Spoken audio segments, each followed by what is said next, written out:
Hello friends and welcome to the Hindu editorial analysis for 3rd of October 2023।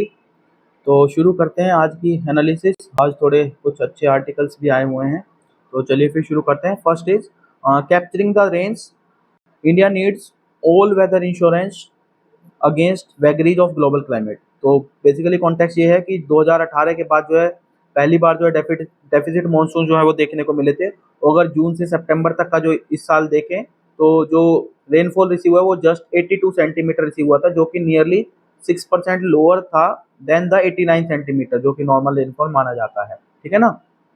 तो ये था context. तो और जो एक्सपीरियंस जो देखा इस बार मॉनसून का वो थोड़ा सा ऑर्डिनरी से थोड़ा सा दूर दिखा। क्यों? क्योंकि about 9% of the country received excess rainfall with 18% getting deficient and the rest of the country normal rainfall. तो लगभग 9% जो पार्ट है कंट्री का उसमें एक्सेस रेनफॉल देखने को मिला, 18% में डेफिसिट रेनफॉल देखने को मिला, बाकी पार्ट में नॉर्मल रेनफॉल देखने को मिला।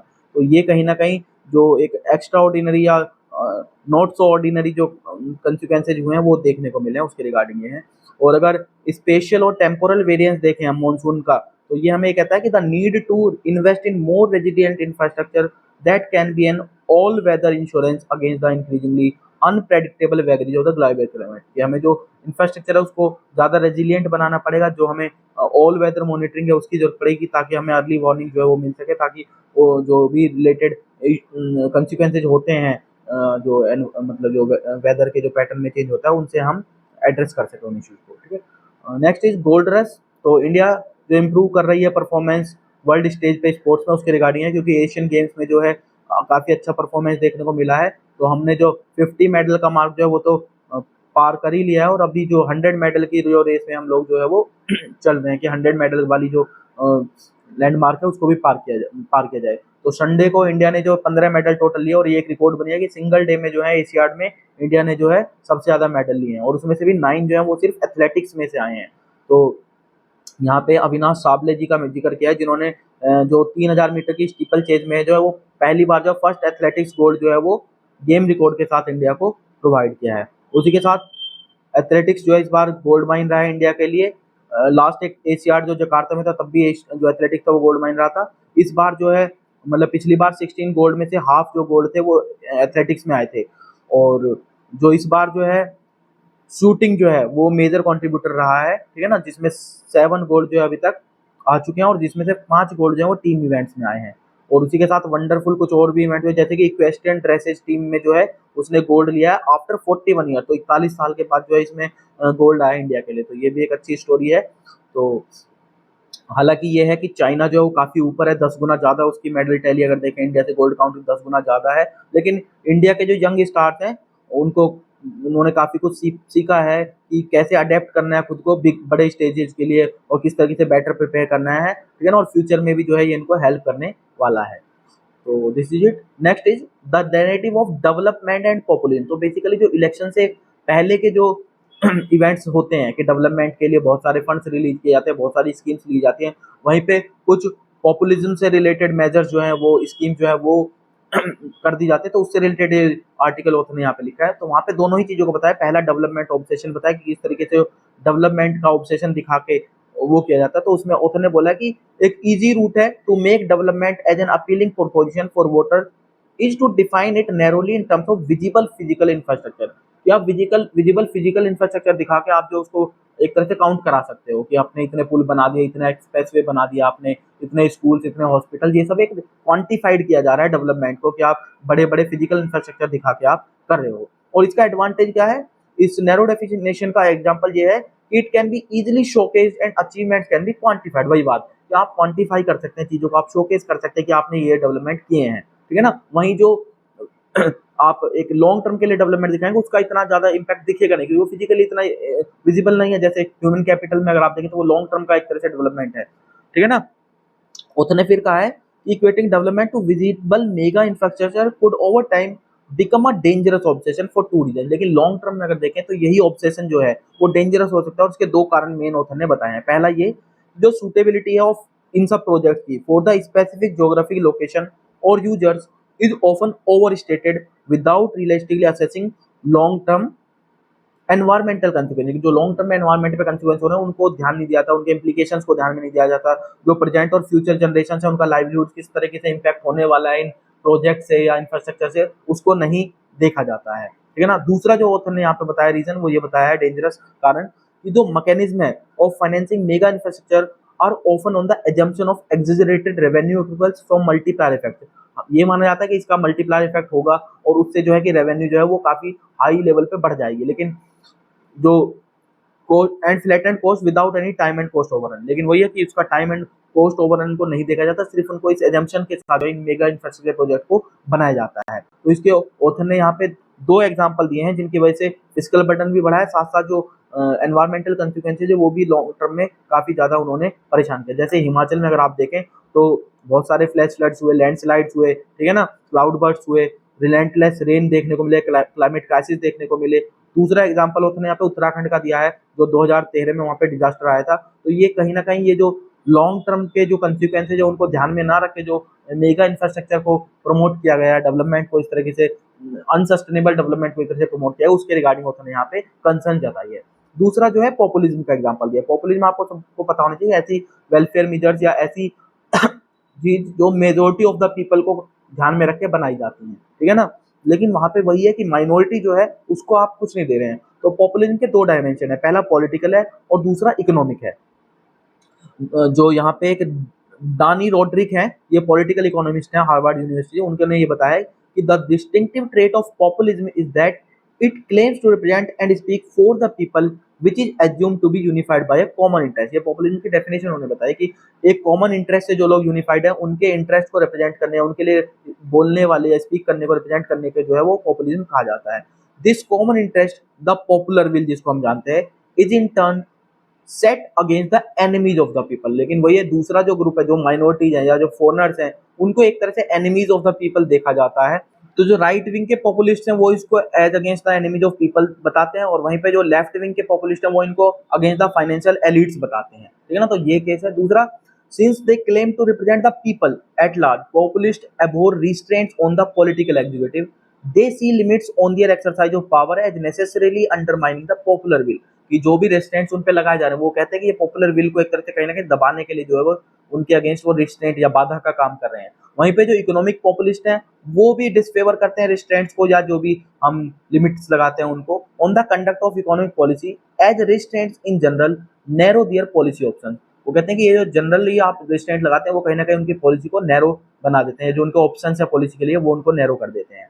कन्वेंशनल मॉडल्स की अगर बात करें तो ट्रेडिशनली क्या यूज होता है, तो ट्रेडिशनल मॉडल्स इन्होंने बताए थे कि जो एक अप्रोच मानी जाती है कि ट्रिकल डाउन इफेक्ट होने वाला है, कि अपर रिंग का डेवलपमेंट कर दीजिए, लोअर वाले पे वो ट्रिकल डाउन हो जाएगा। लेकिन ये है कि अगर क्रॉस कंट्री ग्रोथ एक्सपीरियंस देखें तो it shows that benefits of growth do not trickle down that easily and some sections of the population become outliers in the growth process। कि growth process में कुछ सेक्शन जो है वो basically minority वाले जो सेक्शन है, और माइनॉरिटी यहाँ पे कोई ये रिलीजियस माइनॉरिटी नहीं है, माइनॉरिटी किसी भी तरह की, लैंग्विस्टिक हो सकते हैं, रिलीजियस हो सकते हैं, किसी पर्टिकुलर एथनिक कम्युनिटी को भी बोल सकते हैं हम, तो वो ठीक है ना, कोई पर्टिकुलर क्लास हो सकती है, ठीक है ना, जैसे इकोनॉमिक बैकवर्ड क्लासेज हैं वो उस टाइप के, तो वो कहीं ना कहीं एक तरह से इस ग्रोथ प्रोसेस में आउटलियर की तरह मतलब बाहर रह जाते हैं इस ग्रोथ प्रोसेस से। Government-led redistribution is needed to reduce the size of such outliers and spread the benefits of growth more evenly। और यहाँ पे गवर्नमेंट को रीडिस्ट्रीब्यूशन की जरूरत पड़ जाती है ताकि जो आउटलियर्स वाला जो इफेक्ट है उनका साइज जो वो कम किया जा सके, और जो बेनिफिट्स है ग्रोथ को वो ज्यादा इवनली उसको डिस्ट्रीब्यूट किया जा सके, ठीक है ना। जो इकोनॉमिक पॉपुलिज्म है, it imposes fiscal cost, inappropriate physical infrastructure lead development imposes additional cost, specially environmental cost. तो दोनों ही तरह के जो इकोनॉमिक पॉपुलिज्म है वो भी, और जो आप in physical infrastructure lead development जो दे रहे हैं, दोनों ही कहीं ना कहीं नेगेटिव उनके इम्पैक्ट्स हैं, तो उनको भी आपको ध्यान में रखना पड़ेगा, ठीक है ना। अच्छा आर्टिकल था। Next is criminal law bills and hollow decolonisation. तो बेसिकली कॉन्टेक्स्ट ये है, ऑथर ने ये बताया है कि जो ये जो committee of for reforms in criminal law 2020 में सेटअप की गई थी, वो इसलिए कही थी कि जो बिल जो हमारे क्रिमिनल लॉज हैं उनमें जो है उनको डीकोलोनाइजेशन किया जाएगा, उनको डीकोलोनाइज वाले व्यू से उनको रिफॉर्म करने के लिए बात की गई थी। लेकिन ऑथर ने बताया unfortunately the bills do very little to decolonise Indian criminal law. लेकिन जो बिल्स आए हैं उन्होंने ऐसा कुछ खास किया नहीं, उनसे बहुत लिटल दिखने को मिलता है कि डीकोलोनाइज किया गया है। However it indicate the continuation of the end intensification of the colonial style power. इसके विपरीत ये देखने को मिला कि जो कंटिन्यूएशन ही दिखा मिला या फिर ज्यादा इंटेंसिफाई हुआ है कॉलोनियल स्टाइल की जो पावर्स थी। तो ठीक है ना, तो बेसिकली ऑथर ने यहाँ पे कॉलोनाइजेशन को जो है पहले तो डिफाइन किया है। तो ऑथर के अकॉर्डिंग जो कॉलोनाइजेशन है वो ब्रॉडली एक प्रोसेस है operation where the colonised becomes vehicles for the supreme colonial powers to fulfil its desires. अपने डिजायर्स को फुलफिल करने के लिए वो उनको एज ए व्हीकल यूज कर सकता है। तो जाहिर सी बात है कि जो पावर्स में है उनके पास राइट्स हैं और जिनके पास राइट्स नहीं है उनको ओब्लाइज करना ही पड़ेगा। तो ये तो कॉलोनाइजेशन माइंडसेट अब भी है, आपने कोई ऐसा चेंज नहीं किया, ऐसा ऑथर ने बताया। The colonial state also considers itself to forever be at risk of being victimised by the those it rules. और हमें दूसरी चीज है कि वो सस्पिशन की निगाह से उनको देखा जाता है, उनको ऐसे माना जाता है कि वो उनके लिए एक हमेशा के लिए रिस्क रहेंगे जिनको वो रूल कर रहे हैं। ठीक है ना। दूसरा ऑथर ने जो यहाँ पे रीजन दिया वो ये दिया है कि जो इंटरेस्ट है it needs to protect is its own not the subject. ये जो इस तरीके से ये दिखता है कि वो अपने खुद के इंटरेस्ट को जो है प्रोटेक्ट करने के लिए वो काम करते हुए दिखता है, ना कि उन सब्जेक्ट्स को जिनके लिए वो बने गए हैं। Who are just inferior but also suspicious, जिनको इंफीरियर भी मानते हैं और साथ साथ सस्पिशियस भी मानते हैं। तो this is the foundational essence of colonial law to secure and protect the colonial state and not the colonised. कि मतलब उन वो खुद सिक्योर करना चाहते हैं कॉलोनियल स्टेट को, ना कि जो लोग कॉलोनाइज हैं उनको वो सिक्योर करें। ये बेसिक एसेंस है, फाउंडेशनल एसेंस है किसी भी कॉलोनियल लॉज का। और वो जो है वो जो अभी चेंजेस किए गए हैं उनसे कहीं घटा नहीं है, बल्कि वो थोड़ा सा और ब्रॉडनिंग उसकी देखने को मिली है, ऐसा ऑथर ने बोला है। ठीक है ना।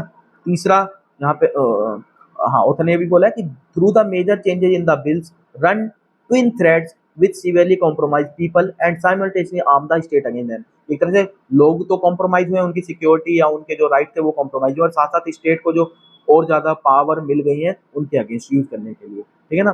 तीसरा ऑथर ने यहाँ पे बोला एक्सपेंशन ऑफ सप्रेशन, कि जो नोटेबल फीचर थी कॉलोनाइजेशन की वो था suppression in the guys of security, कि आप सिक्योरिटी के आड़ में जो है सप्रेशन कर रहे थे by giving the executive unchecked police power. आपने उनको अनचेक्ड पुलिस पावर दिए। तो ये जो ऑथर ने बताया कि इसमें एग्जांपल दिए हैं कि जो नए प्रोसीजर कोड लाए हैं आपने या नए जो भी संहिताज लाए हैं, बिल्स लाए हैं, उनमें आपने उन पावर्स को पुलिस की ओर बढ़ाया है, घटाया नहीं है। आपने पनिशमेंट्स को बढ़ा दिया है, आपने जो एक तरह से डिटेन करने की जो टाइम था उसको बढ़ा दिया है, पावर्स थी उनको बढ़ा दिया है। ठीक है ना।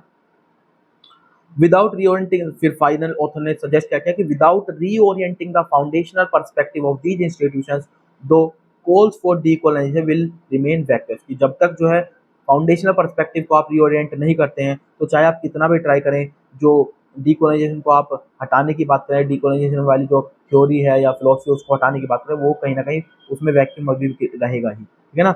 Though the idea of decolonisation must be seen in opposition to colonisation. Author ने कहा कि हमें हालांकि ये देखा जाता है कि कोलोनाइजेशन के अगेंस्ट को डीकोलोनाइजेशन माना जाता है, लेकिन हमें बिल्कुल पूरी तरह से ऐसा नहीं है, क्योंकि एक्चुअली डीकोलोनाइजेशन है क्या, it is an optimistic Endeavour brimming with the promise of A people shaping their own destiny. ऐसा एक एंडेवर है, इसको माना जाता है जहां पे लोग खुद अपनी डेस्टिनी को शेप कर सके। It gives effect to reorder relationships between the state and citizen. Citizen और स्टेट के बीच में एक रीऑर्डर रिलेशनशिप हो जहाँ पे ट्रस्ट हो, सस्पिशन ना हो। It owners and centre the citizen, और मेन सेंटर या ओनर क्या होना चाहिए, सिटीजन्स रहने चाहिए, ना कि स्टेट रहना चाहिए। ठीक है ना। ऐसा ऑथर ने बताया यहाँ पे। ठीक है ना, कि मतलब डीकोलोनाइजेशन का मतलब बेसिकली ये है।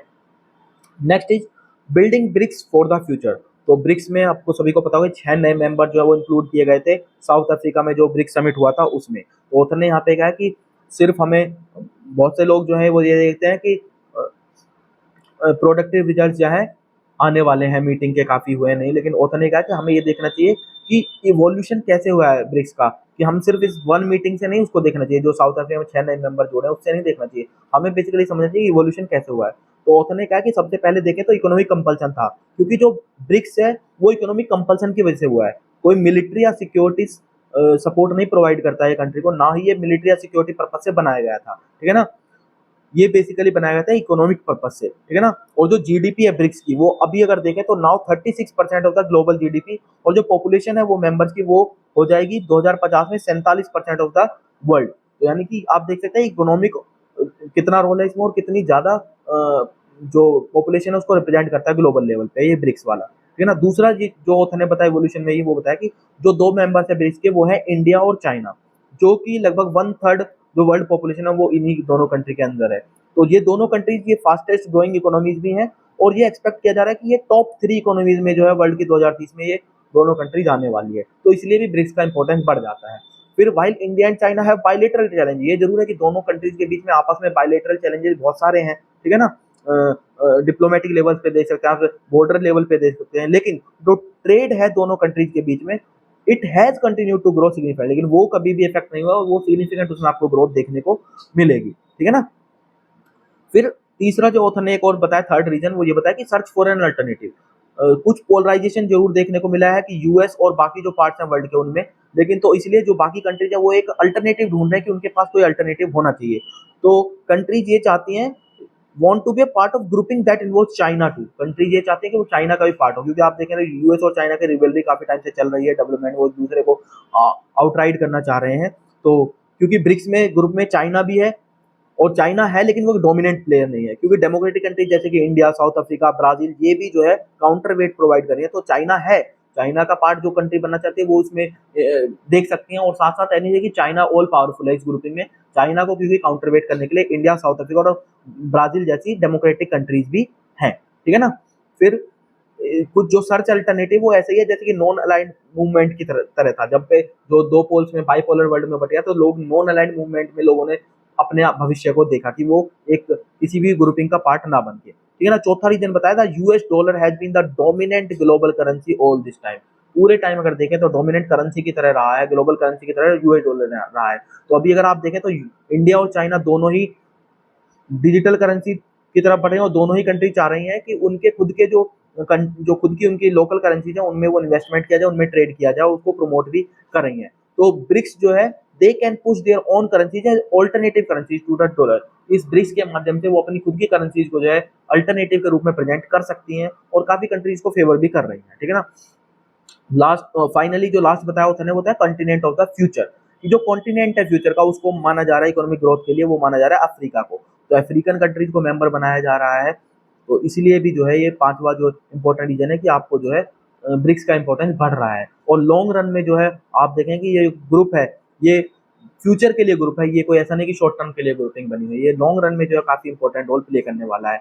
और रोथन यहाँ पे बताइए गोल्डमैन सैक्स ने 2003 में ही एक तरह से घोषणा की थी, या ये बताया था कि ये जो ग्रुपिंग है इसका काफी पोटेंशियल है, और आने वाले 40 साल में जो है BRICS economy together could be the larger than the G6 in US dollar term, ये G6 जो इकोनॉमी है उनसे ज्यादा वो पहुंच जाएगी। डाटा पॉइंट में आया था world reported twice as many cholera cases in 2022 as in 2021, तो डब्ल्यूएचओ की ये रिपोर्ट है जिसमें जो है ये बताया गया कि जो कॉलेरा के केसेज है वो 2022 में डबल से भी ज्यादा हो गए हैं कंपेरिजन टू 2021। तो कॉलेरा के बारे में जानना जरूरी है, कॉलेरा साइंस से रिलेटेड आपको डेफिनेशन में आता है कि वाटर बोर्न है क्या है, और बैक्टीरिया कोज करता है, वायरस कोज करता है। तो सबसे पहले तो आपको ध्यान रखना है कि ये वाटर बोर्न डिजीज है, प्रीलिम्स के व्यू पॉइंट से ज्यादा जरूरी है। और इसकी दो स्ट्रेन इसकी बैक्टीरिया विब्रियो कॉलरी है, इसका जो कोज करता है उसकी दो स्ट्रेन है, एक O1 है और एक O139 है।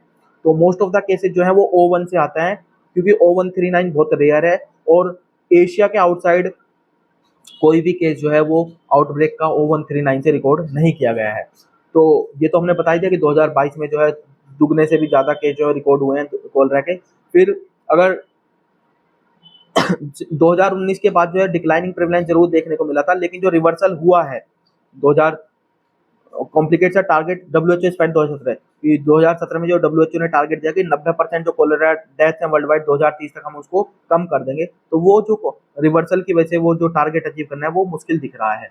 कोलेरा का ट्रांसमिशन देखें तो it is closely link to inadequate access to clean water and sanitation facility. Main reason ये कि सैनिटेशन फैसिलिटीज का अभाव या जो क्लीन वाटर फैसिलिटीज के अवेलेबिलिटी नहीं है उसकी वजह से मेनली होता है। दूसरी बात, जो विब्रियो कॉलरी बैक्टीरिया है वो वार्मर वाटर्स को और जो लोअर सैलिनिटी वाला वाटर है उसको फेवर करता है। तो कहीं ना कहीं क्लाइमेट चेंज का भी जो है वो रोल इसमें देखने को मिलता है कि उसकी वजह से भी जो ह्यूमिड हो रहा है क्लाइमेट, उसने भी कहीं ना कहीं इसको प्रमोट किया है।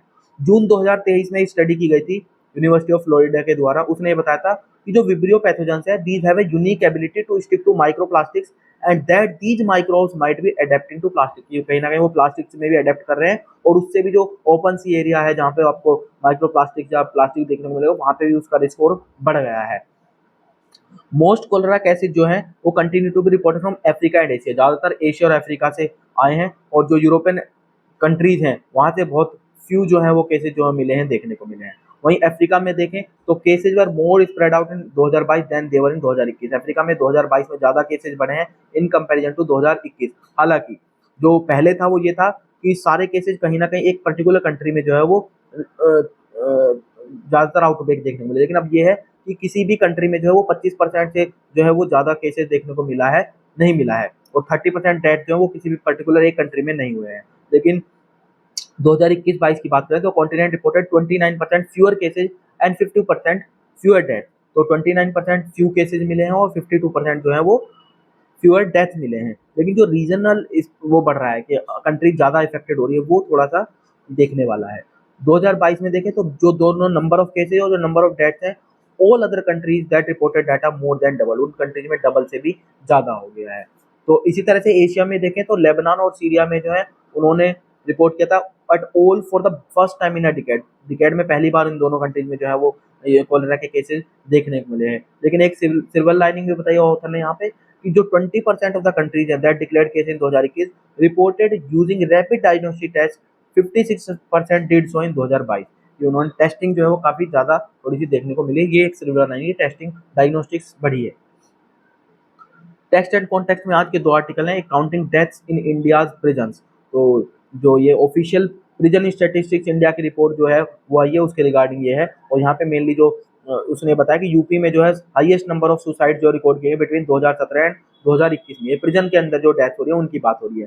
तो जो नंबर ऑफ कस्टोडियल डेथ्स हैं उनमें भी काफी राइज देखने को मिला है सिंस 2019, और 2021 में recorded the highest number of deaths so far. 2021 में सबसे ज्यादा डेथ्स जो है वो देखने को मिली हैं, ठीक है ना। ऑथर ने यहाँ पे कुछ दिया है कि ये जो मैप्स के थ्रू दिया है, ऑथर ने बताया कि यूपी तो बता दिया हमने, 481 इनमेट जो है 2021 में जो है ओवरऑल जो यूपी में जो है उनकी डेथ्स देखने को मिली हैं। कुछ नेचुरल है, कुछ अननेचुरल डेथ है। तो ऑफिशियल प्रेजेंट स्टेट रिपोर्ट ने किया नेचुरल अननेचुरल डेथ को। तो नेचुरल डेथ बेसिकली इलनेस या किसी डिजीज की वजह से जो होती है, एलिमेंट की वजह से होती है, या ओल्ड एज की वजह से होती है, तो उसको नेचुरल डेथ बताया गया है। और ऑथर ने ये भी, और अननेचुरल डेथ बेसिकली बताया गया है जो सुसाइड है due to hanging, poisoning, self inflicted injury, drug overdose, electrocution की वजह से, या डेथ ड्यू टू इनमेट्स जो फाइटिंग हो जाती है उनमें, या आउटसाइड एलिमेंट्स या असोल्ट हो जाता है। नेग्लिजेंस और एक्सेसेज एंड एक्सीडेंटल डेथ होती हैं, जैसे नेचुरल कैलेमिटीज आ गई, earthquake, snake bites, drowning, accidental fall, burn injury, drug alcohol consumption, इन सब की वजह से जो है नेचुरल डेथ बताया है। वहीं पे जो कोर्ट्स और एक्सपर्ट्स हैं उन्होंने ये बोला है कि जो क्लासिफिकेशन है नेचुरल और नेचुरल का वो वेग है। क्यों? क्योंकि कोविड-19 में जो डेथ हुई उनको भी उन्होंने बोल दिया एक तरह से वो नेचुरल डेथ में काउंट कर दिया। वहीं पे जो कई बार जो नेग्लिजेंस की वजह से डेथ हो रही है उसको भी कई कैटेगरीज में जो उनको नेचुरल डेथ के केस में ही डाल दिया गया है। तो is the lack of space in prison facility one of the leading factor resulting in custody death. तो दूसरा ये भी बताया था यहाँ पे रीजन बताया कि जो ये देखा है कि जो स्पेस है वो कम होता जा रहा है। तो in the light of rising suicide cases, the NHRC in June this year issued an exhaustive 20-page advisory to states highlighting that suicides arise out of both medical and mental health issues। दोनों ही condition में suicides होते हैं, चाहे medical condition हो चाहे mental health issues हो, तो उन कंडीशन में दोनों में ही जो है सुसाइड्स की डाटा देखने को मिल रहा है, ठीक है ना। फिर गवर्नमेंट ने क्या क्या किया अब तक के लिए, तो एक तो ये बता दिया हमने कि पहला तो यह कि मॉडल प्रिजन मैनुअल जो है 2016 की दी थी, और मेंटल हेल्थ केयर एक्ट जो है 2017 के इशू किए। तो प्री में और मेंस में भी आप देख सकते हैं, दोनों में ही यूजफुल है। It outlines inmates right to health care which includes adequate investment in health care facilities, setting up mental health units and training officers to provide basic and emergency care and formulating suicide prevention programme to थ्वाट such instances. जो ये manual है model prison की और जो health care mental health care act है, ये दोनों ने इन प्रोविजंस को इन्होंने इंसर्ट किया। तो ये गवर्नमेंट ने अच्छा एक एफर्ट किया है। वहीं पे 21 पेज की जो एनएचआरसी की जो एडवाइजरी इशू की थी स्टेट को, वो भी उसी का पार्ट है, हमने बताया भी आपको। फिर दूसरा है इंफ्रास्ट्रक्चर इशू जो है, जो कॉमन है ज़्यादातर सभी स्टेट्स में या सभी जेल्स में, उनको स्केल अप करने की जरूरत है, both quantity and quality of staff की। आपको क्वांटिटी भी बढ़ानी चाहिए स्टाफ की और क्वालिटी जो स्टाफ की वो भी बढ़ानी चाहिए। As several reports flag overflowing prisons, क्योंकि काफी सारी रिपोर्ट में बताया कि जो जेल्स हैं, प्रिजन्स हैं, वो ओवरफ्लो कर रही हैं, कैपेसिटी से ज्यादा उनमें जो इनमेट्स वो हैं रखे जाना। एटलीस्ट 26 स्टेट्स में जो है वो एक्सीड कर रहे हैं अपनी कैपेसिटी। तो ये मेंस के लिए आप याद रखें, मेंस में आप कोट कर सकते हैं जब भी प्रिजन रिफॉर्म्स की बात होगी या ओवरबर्डनिंग ऑफ प्रिजन्स की बात होगी। तो एनएचआरसी ने रिकमेंड किया था filling positions of prison welfare officers, probation officers, psychologists, medical staff, further noting that strength should be suitably augmented to the mental health professional। तीसरा ये था कि एनएचआरसी ने ये भी रिकमेंड किया था कि जो प्रिजन वेलफेयर ऑफिसर की है, प्रोबेशन ऑफिसर, साइकोलॉजिस्ट है, मेडिकल स्टाफ है, उनको आप रिक्रूट कीजिए, उनकी जो वैकेंसीज है उनको फिल कीजिए, ठीक है ना। और मेंटल हेल्थ प्रोफेशनल्स को इंक्लूड कीजिए इसमें, ताकि वो स्ट्रेंथ प्रोवाइड कर सकें, ठीक है ना। चौथा जो है वो ये है कि another recommendation is to allow inmates an adequate number of telephone and with friends and family, कि उनको फ्रेंड्स को या फैमिली मेंबर्स को टेलीफोन करने की, कम्युनिकेशन करने की जो उनकी जो फ्रीक्वेंसी है उसको बढ़ाना चाहिए, ताकि वो ऐसा फील करें कि वो सोसाइटी का ही पार्ट है, ठीक है ना। दूसरा, न्यूज़पेपर्स, कई बार न्यूज़पेपर्स मैगजीन्स की अवेलेबिलिटी कराई जाती है, उनको एक्सेस प्रोवाइड की जाती है।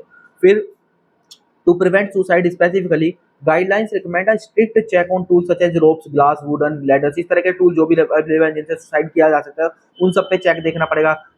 इंस्टॉल कीजिए सीसीटीवी कैमराज, मॉनिटर कीजिए जो भी हाई रिस्क इनमेट्स हैं उन सबको। तो इन सब से जो है कुछ ये रिकमेंडेशन है जिनसे एड्रेस किया जा सकता है। Next is the advent of franchise politics in West Bengal. तो ये एब्स्ट्रैक्ट वाले पोर्शन में आता है। यहाँ पे एक जो कोई दूसरे न्यूज़पेपर में आर्टिकल कुछ आता है उसको डिस्कस किया है। तो यहाँ पे जो आर्टिकल है वो था of conflict and collaboration Mamata Banerjee and the making of franchise politics in West Bengal. तो बेसिकली यहाँ पे आपको समझना है, जो आपके समझने के लिए जो पेपर से इंपॉर्टेंट है वो है फ्रेंचाइजी पॉलिटिक्स क्या होती है। तो एक फॉर्म ऑफ पॉलिटिक्स है जहाँ पे द मेन पार्टी लीडर जो है it uses their influence and outsources social control to community leaders and local control to grass root bosses of party. तो मेनली ये यहाँ पे डिफाइन किया गया कि ये फ्रेंचाइजी पॉलिटिक्स क्या होती है, जहाँ पे मेन पार्टी लीडर है वो अपनी इन्फ्लुएंस को या आउटसोर्सेज को यूज करता है ताकि वो कम्युनिटी लीडर जो है, लोकल कंट्रोल जो है, ग्रास रूट लेवल पे जो बॉस है पार्टी के, उनको सोशल कंट्रोल या उन पे जो अपना कंट्रोल है वो उससे बाकी चीज लोगों को कंट्रोल कर सके, ठीक है ना। उसके बाद पेपर ने ये भी कंटेंट किया कि that over time the franchise politics of brand Mamata unleash to conflicted trend, जिसमें दो कॉन्फ्लिक्ट ट्रेंड जरूर आए हैं। पहला क्या था, the unimpaired accumulative practice of local Trinamool leaders depleted their popular legitimacy, prompting Banerjee to announce that it is she who is a candidate contesting from all the seats। एक तरह से वही है, एक वही लीडर ये है कहता कि मैं हर सीट से एक तरह से वो लड़ रहा है, तो आप उसको कंसिडर करके जो है वो आप वोट डालिए। On the other, no local chieftain of the Trinamool can maintain dominance without absolute control over territorial constituency। दूसरा रीजन ये दिया है, ठीक है ना। जो फ्रेंचाइजी मॉडल है, just like in the corporate world, recast territory as a space for business deals. तो एक तरह से बिजनेस डील्स के लिए जैसे कॉर्पोरेट वर्ल्ड में वो होता है, तो इसी तरह से पॉलिटिकल वर्ल्ड में टेरिटरी जो है रिकास्ट की जाती है। It objectified people as silent voters obliged to pay back for the benefit they receive from the party and the government. और गवर्नमेंट या पार्टी से जो बेनिफिट ले रहे हैं उस तरह से उसको रीपे करने के लिए उनको वोटर को जो है साइलेंट वोटर्स के लिए उनको ऑब्लिगेशन के काम करना पड़ता है, उनको ऑब्लाइज करना पड़ता है। ये एक तरह से इसके नेगेटिव्स बताए हैं उधर ने। पेपर ने एग्जामिन ये भी किया था, रेमिफिकेशन जो है फ्रेंचाइजी मॉडल के वो 4 एक्सिस के लोग उन्होंने मेजर किए थे। पहला पॉपुलिज्म एंड गवर्नमेंट, दूसरा एंटरप्रेन्योरियल पार्टी, तीसरा कम्युनिटी आउटरीच और चौथा पोलराइजेशन लिमिट्स। तो ये हालांकि इंपॉर्टेंट नहीं है, बस आप समझ सकते हैं कि इन 4 एक्सिस के अलोंग जो है मेनली जो रेमिफिकेशन है फ्रेंचाइजी मॉडल के वो देखे जाते हैं, है ना। तो दिस इज इट। होप आपको ये आज का डिस्कशन अच्छा हुआ। एक लास्ट साइंस से पोर्शन और देख लेते हैं, उसमें आज एक लेग्रांज पॉइंट से रिलेटेड थोड़ा सा डाटा अच्छा सा आया हुआ है, उसको आप समझ लीजिए कि लेग्रांज पॉइंट एक्चुअली क्या होता है। What are the Lagrange points and why is one headed to one. तो लेग्रांज पॉइंट्स क्या होते हैं बेसिकली, यहाँ पे पढ़िए। Lagrange points are found along the plane of two objects in orbit around their common centre of gravity where their gravitational forces cancel each other. ऐसा point होता है जहाँ पे जो ग्रेविटेशनल फोर्स है दोनों ऑब्जेक्ट से वो एक दूसरे को कैंसिल कर देते हैं, जिससे कि एक थर्ड बॉडी जो है जो नेग्लिजिबल मास का है it will remain at rest between them. वो वहाँ पे बड़े आराम से रेस्ट पोजीशन में उनमें रह सकता है। जैसे कि आप ये यहाँ पे देख सकते हैं, ये अर्थ है और ये हमारा सन है। ये यहाँ पे 150 मिलियन किलोमीटर इधर देखें तो लेग्रांज पॉइंट है, वहीं पे 1.5 मिलियन किलोमीटर अगर इधर देखें तो लेग्रांज पॉइंट 2 है। इस पॉइंट पे जो है इन दोनों के यहाँ पे ये पॉइंट आप देख सकते हैं, इस पॉइंट पे दोनों के जो सन और अर्थ का जो ग्रेविटेशन वो कैंसिल आउट होगा और यहाँ पे एक नेग्लिजिबल मास की अगर कोई थर्ड बॉडी में रखते हैं तो वो आराम से रह सकती है, ठीक है ना। काफी सारी पार्किंग स्पॉट की तरह इसको यूज किया जाता है, बहुत सारी एस्ट्रोनॉमी ऑब्जर्वेटरीज या सैटेलाइट्स के लिए इनको लेग्रांज पॉइंट्स को। और ये लेग्रांज पॉइंट बेसिकली नेम्ड हुए थे फ्रेंच मैथमेटिशियन थे जोसेफ लुइस लेग्रांज, जिनके नाम के बाद जो है इनको लेग्रांज पॉइंट नाम दिया गया था। Whose research elucidated the existence of this point, जिन्होंने की रिसर्च ने इन पॉइंट्स के एग्जिस्टेंस को बताया था। और इनको जो है फ्यूचर स्पेस कॉलोनीज के रूप में भी देखा जा रहा है, ठीक है ना। Lagrange points exist through out the solar system. ऐसा नहीं कि लेग्रांज पॉइंट सिर्फ अर्थ और सन के बीच में है, थ्रू आउट सोलर सिस्टम जो है ये पॉइंट्स मिलते हैं due to this gravitational interaction between the sun and its retinue of planets and other moon. जाहिर बात है जो प्लैनेट्स हैं उनके मून्स हैं या जो सोलर सिस्टम में और रेटिन्यूज हैं वो सारे के जो प्लैनेट्स हैं उनके जो हैं प्लैनेट्स या उनके जो मून्स हैं वो सब कहीं ना कहीं ग्रेविटेशनली उनके बीच इंटरेक्शन है सन के साथ। तो लेग्रांज पॉइंट बहुत सारे हो सकते हैं, थ्रू आउट सोलर सिस्टम वो फैले हुए हैं। तो बेसिकली किसी भी 3 बॉडी सिस्टम में जो है अभी तक जो हम 5 लेग्रांज पॉइंट जो हम फाइंड आउट कर पाए फेमस हैं, जो कि L1, L2, L3, L5 और L4, L5, जिसमें L1 L3 जो है वो थोड़े से अनस्टेबल पोजीशन पे हैं, that lie along an imaginary straight line connecting the two larger body. वहीं जो दो L4 और L5 है वो थोड़े स्टेबल लोकेशन पे हैं, that form the apexes of the two imaginary equilateral triangles within the two large celestial bodies at the vertices of each triangle. तो ये L4 और L5 थोड़े से ज्यादा स्टेबल है, वहीं L1 L3 जो है वो थोड़े से अनस्टेबल है। तो पांच मेनली बेसिकली हम जानते हैं। आदित्य L1 जो है हमको सबको पता है कि स्पेस बेस्ड ऑब्जर्वेटरी जो इसरो ने लॉन्च किया था सितंबर 2 को, तो अप्रैल के लिए आप याद रखें, और ये अब अपने लैग्रांज L1 पॉइंट की तरफ जा रहा है। L1 जो है पहले से इसमें ऐसा नहीं कि वहां पहली बार जा रहा है, L1 में ऑलरेडी 4 रोबोटिक एक्सप्लोरर जो ऑलरेडी है वहां पे नासा के सोलर एंड हेलियोस्फेरिक ऑब्जर्वेटरी सैटेलाइट है, डीप स्पेस क्लाइमेट ऑब्जर्वेटरी है, एडवांस कंपोजिशन एक्सप्लोरर है और ग्लोबल जियोस्पेस साइंस विंड सैटेलाइट भी वहां पे है। उसके अलावा जो तीन जो यूएस के प्रोब्स हैं वो और जाने वाले वहां पे इंटरस्टेलर मैपिंग, एक्सेलरेशन प्रोब और नियर अर्थ ऑब्जेक्ट सर्वेयर और space weather follow on Lagrange 1 और यूरोपियन विजिल मिशन भी जो है वो बिगिन उसने जर्नी शुरू कर दी लैग्रांज जर्नी के लिए, कुछ नेक्स्ट फ्यू ईयर्स में वो भी उसकी जर्नी शुरू हो जाएगी, ठीक है ना। वहीं साइट्स उनको देखा जा रहा है कि भाई वो स्पेस कॉलोनी के लिए साइट हो सकती हैं, क्योंकि जो साइंटिस्ट का है वो एक्सप्लोर कर रहे हैं potential of L4 and L5 points to host space colony वहाँ पे, क्योंकि ज़्यादा स्टेबल है तो वहाँ पे स्पेस कॉलोनी को जो होस्ट किया जा सकता है फ्यूचर में, क्योंकि जो ये पॉइंट्स है L4 5 वो क्लोज हैं अर्थ के। वहीं पे इन लोकेशन से क्या है जो ग्रेविटेशनल फोर्स है वहाँ पे कैंसिल आउट कर देते, जो हमने बताया लैग्रेंज पॉइंट पे बेसिकली। तो spacecraft will need very little fuel to remain in orbit. तो जो स्पेस क्राफ्ट है उसको बहुत कम फ्यूल की जरूरत पड़ेगी क्योंकि उसको ऑर्बिट में रहना है। और दूसरी बात, वहां से आप दूसरे जो प्लेनेट हैं उन पे भी आप जो सैटेलाइट्स हैं या स्पेस क्राफ्ट उनको लॉन्च कर सकते हैं, unlike launches from the earth that take up most of the fuel rockets carry. Earth से लॉन्च करने में आपको ज़्यादा फ्यूल, ज़्यादा एनर्जी, ज़्यादा थ्रस्ट की जरूरत है, वहीं पे आप अगर लैग्रांज पॉइंट से लॉन्च करेंगे तो आपको कम फ्यूल लगेगा और कम जो है आपको थ्रस्ट देना पड़ेगा। तो एक फ्यूचर के लिए बहुत उनको मतलब पोटेंशियल के रूप में, पोटेंशियली फ्यूचर के लिए स्पेस क्राफ्ट या कॉलोनीज, स्पेस कॉलोनीज बसाने के लिए उनको देखा जा रहा है, स्पेस रिसर्च के लिए भी एक फ्यूचर ऑप्टिमिस्टिक उसको वे में देखा जा रहा है। तो दिस इज इट। होप आपको डिस्कशन अच्छा लगा हो, वीडियो अच्छा लगता है तो आप लाइक कीजिए और ज़्यादा से ज़्यादा शेयर कीजिए ताकि आउटरीच बढ़े। शेयर करेंगे तो तभी आउटरीच बढ़ेगा और तभी कुछ अच्छा कंटेंट और नए इनिशिएटिव आपके लिए हम ला पाएंगे। So thank you.